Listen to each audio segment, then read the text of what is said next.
Sir DTCP గురించి చాలా వివరణాత్మకంగా చెప్పారు. అయితే ఈ డీటీసీ అప్రూవల్ రావాలంటే మనం ఏం చేయాలి? ఈ ప్రాసెస్ ఏంటి?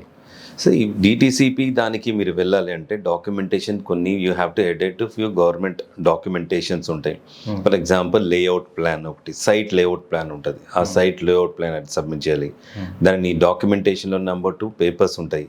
Okay, complete papers if is legalities ఉంటుంది. ఆ లీగాలిటీస్ కంప్లీట్గా చేయాలి. అండ్ నెంబర్ 3 సరౌండింగ్స్, ఆ చుట్టుపక్కల సరౌండింగ్స్ ఏదైతే ఎన్విరాన్మెంటల్ కానీ ఆ చుట్టుపక్కల ఇవన్నీ you have to take care of this environmental. అంటే చుట్టుపక్కల ఏమైనా ఇండస్ట్రీస్ ఉన్నాయా లేవా అలా ఉంటుంటే you have to submit that before to the government. అవన్నీ మనం చెక్ చేసుకొని గవర్నమెంట్ ఈ డాక్యుమెంటేషన్ అన్నీ చెక్ చేసుకొని పేపర్స్ అన్నీ ఎన్విరాన్మెంటల్ కానీ అండ్ లేఅవుట్ ప్లాన్ అన్నీ పర్ఫెక్ట్గా మార్కింగ్ అన్నీ కరెక్ట్గా ఉన్నాయి అంటే దెన్ గవర్నమెంట్ విల్ డిసైడ్.